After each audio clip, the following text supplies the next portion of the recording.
জীবনে কি ভুল করলাম রে, একজন গুরু না ভজিয়া মানব জন্ম বৃথা গেল রে বাজান, গুরু না ভরিয়া রে আমি একজন মানুষ না ভজিয়া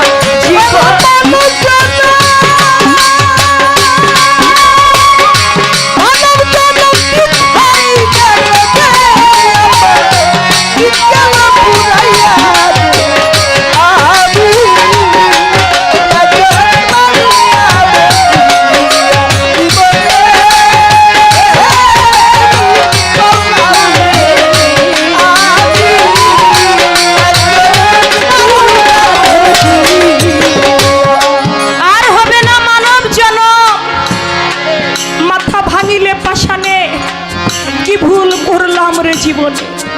ওই হারুন আর রশিদ বাদশা তার স্ত্রীকে নিয়ে ওই নদীর ঘাটে যাইতেছে, যাইয়া বলে এই ফকির, এই বাহালুল, পাগল, তুমি কি করো?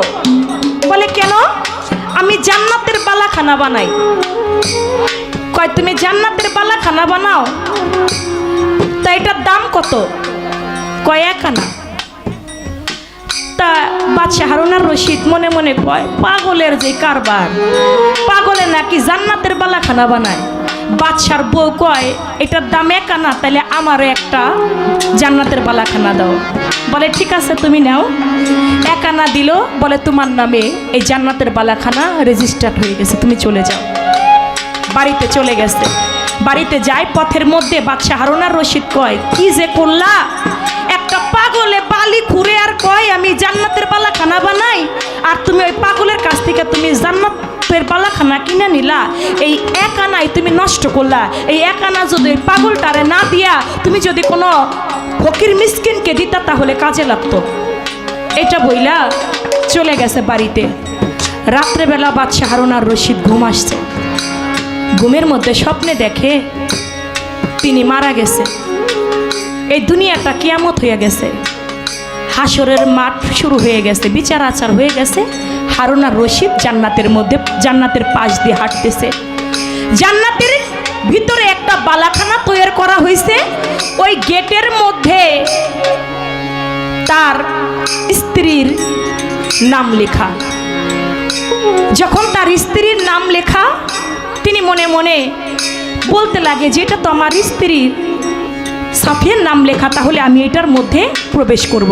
যখন ওই জান্নাতের ভিতরে ঢুকতে যাবে, তখন জান্নাতের গেটের দারোয়ান বলে না তুমি এই জান্নাতে ঢুকতে পারবে না। বলে কেন? বলে এটা তো আমারই স্ত্রীর জান্নাত, নাম লেখা আমার স্ত্রীর, তাহলে এই বালাখানার মধ্যে আমি ঢুকতে পারবো না কেন? বলে না এটা তার, সেই ঢুকতে পারবে, সে ব্যতীত কেউ ঢুকতে পারবে না। এই স্বপ্নটা যখন দেখলো, বাদশাকে ঢুকতে দিল না। ঘুম ভেঙে গেল।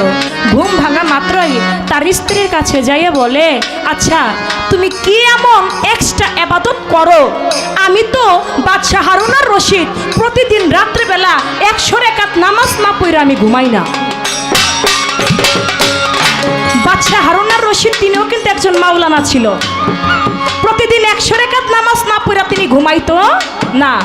কয় আমি তো প্রতিদিন 100 রাকাত নামাজ না পড়ে ঘুমাই না। তুমি কি এমন এক্সট্রা আমল করো যার কারণে আমি আজকে স্বপ্নে দেখলাম জান্নাতের ভিতরে তোমার একটা বালাখানা আল্লাহ পাক তৈরি করে রাখছে?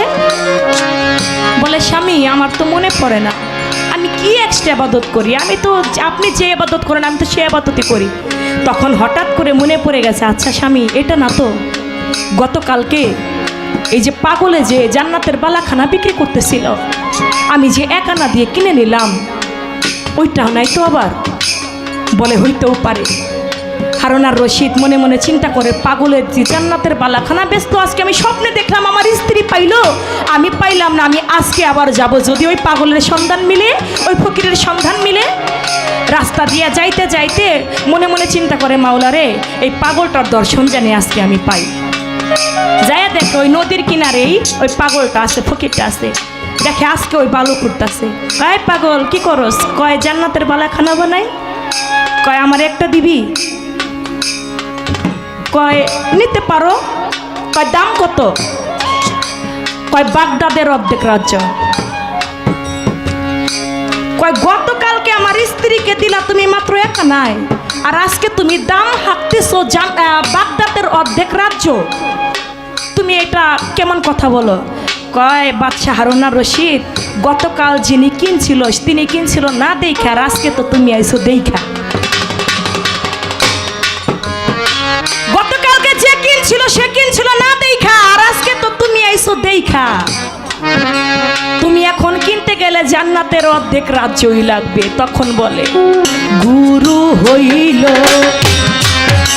জ্ঞানের দাতা,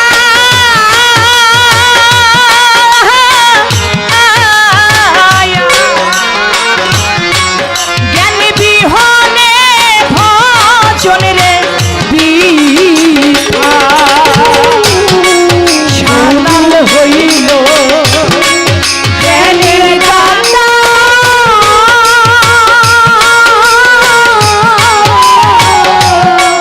জ্ঞান বিহনে ভজন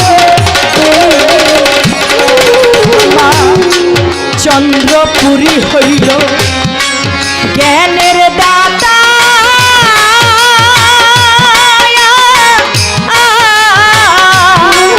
জ্ঞান বিহনে ভজন রে না শুনিয়া গুরুর কথা, না শুনিয়া গুরুর কথা, না শুনিয়া পীরের কথা বিপদ আসিল মোহনে, কি ভুল করলাম রে জ্ঞানে আমার হসি মোহনে, কি ভুল করলাম দিল আমার হসি মোহনে, কি ভুল করলাম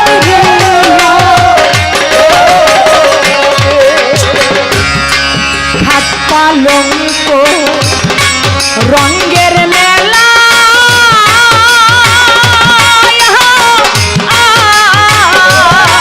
সবই আমার সামালের খেলা, পালঙ্ক রঙ্গের মেলা,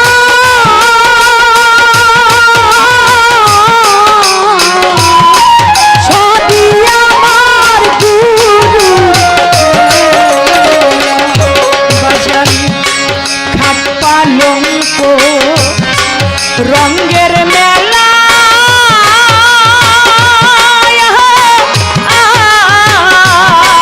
সবই আমার সানালের খেলা, কখন দেখাও নিতরে নীলা, কখন দেখাও নিতরে নীলা, কখন দেখাই নিতরে নীলা, বসিয়ানির জানে, কি ভুল করলাম রে জ্ঞানে আমার হসি মোহনে, কি ভুল করলাম রে জ্ঞানে।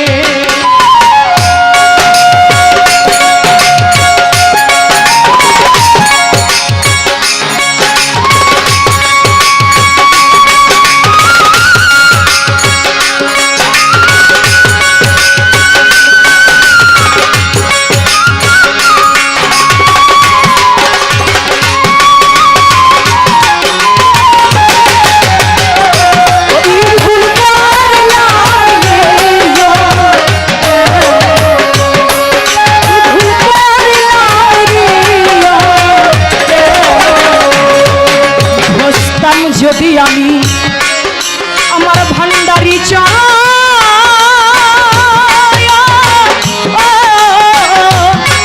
মিল করে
হারুন আর রশিদ রে কয়, হারুন আর রশিদ, তুমি আর স্ত্রী তো গতকালকে টিকিটটা কিনেছিল না দেখার, তুমি আসছো আজকে দেখা।